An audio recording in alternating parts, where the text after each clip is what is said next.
बोलचाल में या लिखने में जब हम कुछ ऐसा कहते हैं कि वहाँ पर पेड़ ही पेड़ है, मेरे गांव के चारों ओर पानी ही पानी है, मेरे घर के चारों ओर कीचड़ ही कीचड़ है, वगैरह वगैरह, उसके घर में किताब ही किताब है, इस तरह के जो वाक्य बोलते हैं, तो इस तरह के वाक्य के बोलने के लिए हम जिस बेसिक सेंटेंस स्ट्रक्चर का प्रयोग करते हैं, जो हमें परेशानी में डालता है, हमें चूंकि नहीं आता है उसको कैसे व्यक्त करें, तो उसको आसान बनाने के लिए मैं आपके लिए ये स्ट्रक्चर लेकर के आया हूँ। इसको आप ध्यान से सुनेंगे। और इससे पहले जो नए आए हैं, आपसे मैं निवेदन करूँगा कि please do subscribe my channel Manik CH Jha. और अगर आपको जो कंटेंट्स हैं और उसके जो प्रेजेंटेशन हैं और जो हम प्रैक्टिस करने का तरीका बतलाते हैं, उससे आपको पहले से अधिक आत्मविश्वास बढ़ रहा है, तो please do like my channel. उसके अलावा do share it with someone whom you love like anything, जिनसे आप बहुत प्यार करते हैं और आप चाहते हैं कि उन तक भी ये हमारे कंटेंट्स, ये प्रेजेंटेशन उन तक पहुँचे और वो भी इसका लाभ उठा सकें। तो please do share this videos. अब यहाँ वाक्य का हम लेते हैं। प्रारूप क्या है कि मेरे स्कूल में पेड़ ही पेड़ है, मेरे स्कूल में पेड़ ही पेड़,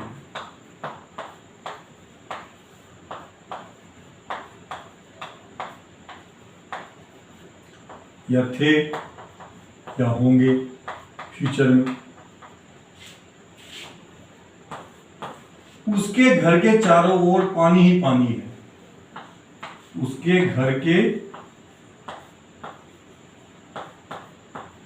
चारों ओर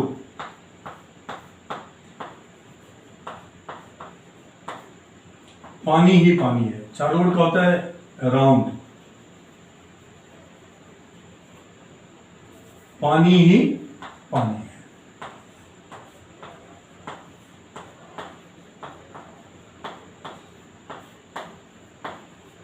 या था या होगा।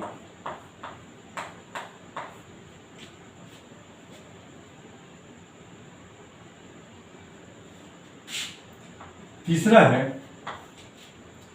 वृंदावन में मंदिर ही मंदिर है, वृंदावन में मंदिर ही मंदिर है।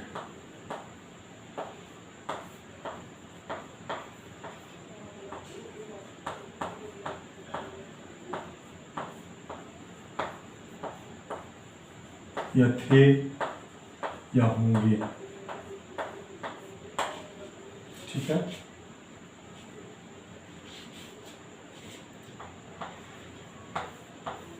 आकाश में तारे ही तारे हैं, आकाश में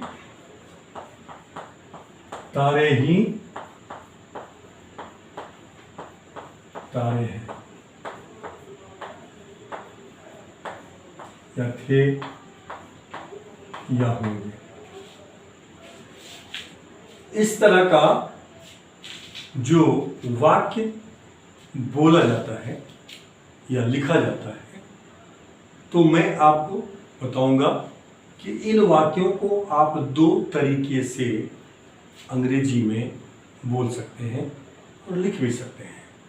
उसमें से जो तरीका आपको लगे कि आसानी से मेरे टंग पे आ रहा है, बोलने में आसानी हो रही है, आप उसी तरीके से बनाएंगे। इससे पहले कि मैं दूसरा तरीका बताऊं आपको, पहले तरीके को देखते हैं और पहले तरीके को देखने के बाद फिर हम प्रैक्टिस करेंगे। उसके बाद हम सेकंड तरीका भी बतलाएंगे। अगर जो उसमें से जो आपको आसान लगे, इजी लगे, मैं तो चाहूँगा कि आपको दोनों आना चाहिए। उसमें से जो आपको आसानी से टंग पे आता है, प्रैक्टिस दोनों का रखिए, उसका प्रयोग आपके पास विकल्प रहेगा, आप उसका प्रयोग कर सकते हैं। और वो स्ट्रक्चर एग्जैक्टली वही बात कहेगा जो आप कहना चाहते हैं इन वाक्यों के माध्यम से। क्या है वो?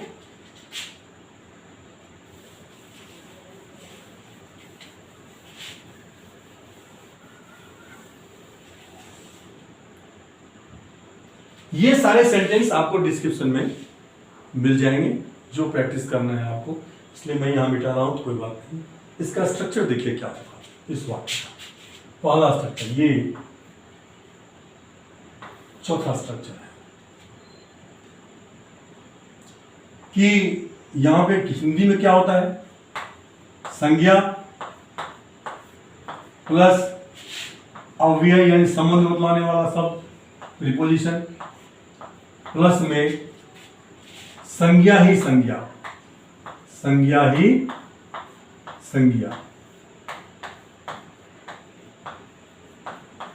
प्लस सहायक क्रिया। ये वाक्य का प्रारूप है जो आपको याद रखना है। और इस प्रारूप में सेंटेंस देयर से शुरू होता है या किससे शुरू होता है, फिर क्या आता है, कि जब प्रैक्टिस करेंगे तो आपको फिर आपको स्ट्रक्चर याद रखने की जरूरत नहीं पड़ेगी। ऑटोमेटिकली इस चीज को, शब्द को जहां आना चाहिए वो आएगा, और जो आप व्यक्त करना चाहते हैं वो भी आप व्यक्त आसानी से कर रहे होंगे। Is it clear? अंग्रेजी में इसका सेंटेंस क्या होता है? ये अंग्रेजी में होता है कि देयर को पहले रखेंगे, देयर के बाद इज रखेंगे। इज किसके लिए? जो अनकाउंटेबल नाउन आ रहे हैं बाद में, अनकाउंटेबल जिसको गिन नहीं सकते, बाद वाला नाउन है जो अनकाउंटेबल है तो इज आएगा, और यदि वह काउंटेबल है तो आर आएगा। काउंटेबल प्लूरल होगा, काउंटेबल प्लूरल यानी जिसको हम गिन सकते हैं, काउंटेबल प्लूरल नाउन आएगा।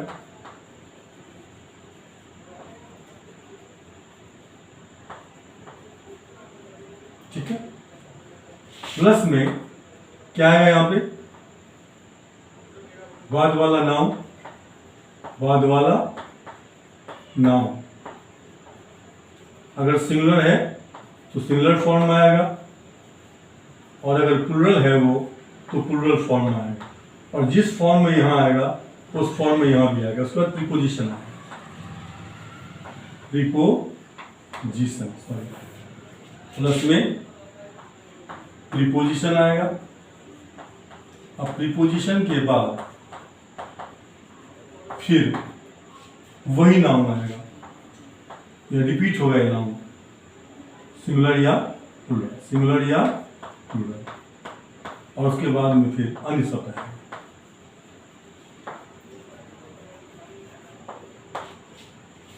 Is it clear? क्या अंतर आया? इससे पहले भी मैंने बताया था कि मेरे स्कूल में पेड़ है, तो there is a tree in my school. दूसरा, a tree is there in my school, दोनों तरीके से बोल सकते हैं। There was a tree in my school और a tree was there in my school. Future में there will be a tree in my school या a tree will be there in my school. ये इससे पहले का जो structure मैंने बताया था, जिसमें कि यहाँ पे पेड़ ही पेड़ नहीं था, सिर्फ संज्ञा एक बार आया था। यहाँ पे है संज्ञा ही संज्ञा, यानी पेड़ ही पेड़ है, पानी ही पानी है, किताब ही किताब है, ठीक है ना। उसके बाद तारे ही तारे हैं, कलम ही कलम है, शर्ट ही शर्ट है, कपड़े ही कपड़े हैं, वगैरह वगैरह। यहाँ क्या हो जाएगा? पहले का मेरे स्कूल में पेड़ ही पेड़ है, तो मेरे स्कूल में क्या है?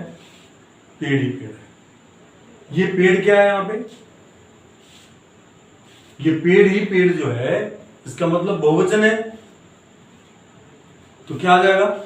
आर, क्योंकि सब्जेक्ट जो है ये बाद वाला नाउन ही होता है। इसका क्या हो जाएगा? देयर आर, देयर आर क्या? Trees after tree.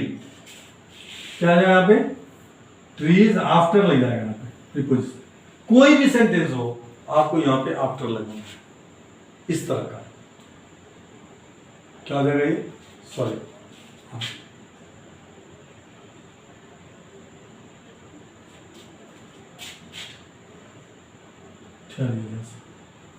There are, अब देखिए इसमें यहां पे देयर आर नाउन्स सिंगुलर या प्लूरल आफ्टर नाउन सिंगुलर या प्लूरल। उसका क्या आएगा? Preposition. There are trees after trees in my school. There are trees after trees in my school, बनाएंगे इसको। There were trees after trees in my school, there were not trees after trees in my school. Were there trees after trees in my school? Were there not trees after trees in my school? Why were there trees after trees in my school? मेरे school में पेड़ ही पेड़ क्यों थे? मेरे school में पेड़ ही पेड़ क्यों नहीं थे? मेरे स्कूल में पेड़ ही पेड़ थे ना? मेरे स्कूल में पेड़ ही पेड़ नहीं थे ना? I am just repeating it, मैं इसको रिपीट कर रहा हूँ for your convenience and for your rememory. There were trees after trees in my school. There were not trees after trees in my school. Were there trees after trees in my school? Were there not trees after trees in my school? Why were there trees after trees in my school? Why were there not trees after trees in my school? There were trees after trees in my school. Weren't they? There were not trees after trees in my school. Were they? Is it clear? मुझे उम्मीद है कि आप इन वाक्यों को practice करने में इस स्ट्रक्चर का प्रयोग करेंगे। दूसरा क्या होगा? दूसरा स्ट्रक्चर इसका ये हो सकता है कि ये जो बाद वाला नाउन का आफ्टर लगा करके ये जो है पूरा यहां तक इसको सब्जेक्ट बना दीजिए। जैसे मेरे स्कूल में पेड़ ही पेड़ है, क्या हो? There are trees after trees in my school. अब क्या करेंगे हम? देयर को ले जाएंगे हम दूसरा स्ट्रक्चर लेंगे बी। यह स्ट्रक्चर 4 का ए है, ठीक है। यहाँ का प्रीपोजिशन, और प्रीपोजिशन के बाद पहले वाला नाउन, पहले वाला नाउन। ये आपको डिस्क्रिप्शन में मिल जाएगा। You don't have to worry about it, you can have it from the description column. वहाँ आप देख सकते हैं, वहाँ से ले सकते हैं और फिर प्रैक्टिस आप कर सकते हैं यहाँ से, अगर आप नहीं रिकलेक्ट कर पा रहे होंगे तब। Plus other words. अब जिस सेंटेंस को मैंने बताया आपको अभी इस स्ट्रक्चर से, उसी सेंटेंस को जैसे पहले मैंने बताया था कि देयर को आप बाद में भी ले जा सकते हैं, तो देयर को अगर आप बाद में ले जाएंगे तो क्या हो जाएगा? जैसे था there are trees after trees in my school, तो यहाँ ट्रीज आफ्टर ट्रीज आ जाएगा सब्जेक्ट में। क्या हो जाएगा? Trees after trees are there in my school, trees after trees will be there in my school, trees after trees were there in my school. ठीक है। अब मेरे घर के चारों ओर पानी ही पानी है। पानी क्या है? काउंटेबल नहीं है। क्या हो जाएगा? There is water after water around my house, there is not water after water around my house. Is there water after water around my house? Is there not water after water around my house? Why is there water after water around my house? Why is there not water after water around my house? There is water after water around my house, isn't it? क्योंकि पानी uncountable है तो वो हमेशा singular ही होता है। मेरे घर के चारों ओर पानी पानी नहीं है ना, क्या हो जाएगा? There is not water after water around my house. Is it clear?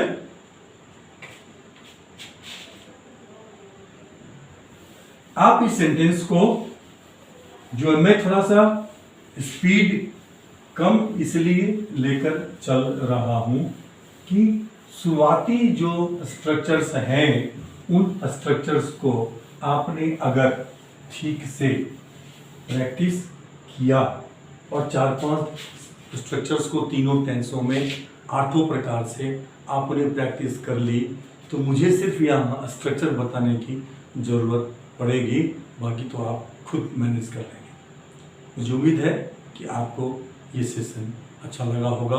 अगर आपको अच्छा लगा है, अगर आप नए हैं तो please do subscribe my channel. अगर आप पहले से हैं और आपको पहले से ज़्यादा कॉन्फिडेंस बढ़ रहा है अपने प्रति, तो please keep on sharing these videos and do not forget to like it. आपको कहीं पे कोई दिक्कत अगर महसूस हो रही है, कोई कंफ्यूजन है आपके माइंड में, तो प्लीज डू कमेंट कॉलम में आप बिल्कुल बेझिझक, वी आर फ्रेंड्स। और फिर ऐसा नहीं कि मैं बहुत बड़ा विद्वान हूँ किसी विषय का, ऐसा भी नहीं, कोई हो ही नहीं सकता, क्योंकि सबकी एक सीमा है, उस सीमा तक जो है वो जानता है, सबकी अपनी अपनी लिमिटेशन है, हम आपस में बांटते हैं इस चीज़ को। आपको कहीं पे कोई कंफ्यूजन हो, आप कमेंट कॉलम में लिखिए, आपको मैं जवाब दूंगा, आपको मैं गाइड करूंगा, isn't it? Otherwise you can just write something in my WhatsApp account also. I shall be ready to reply for your questions. Thank you very much. Have a nice day. See you in the next session.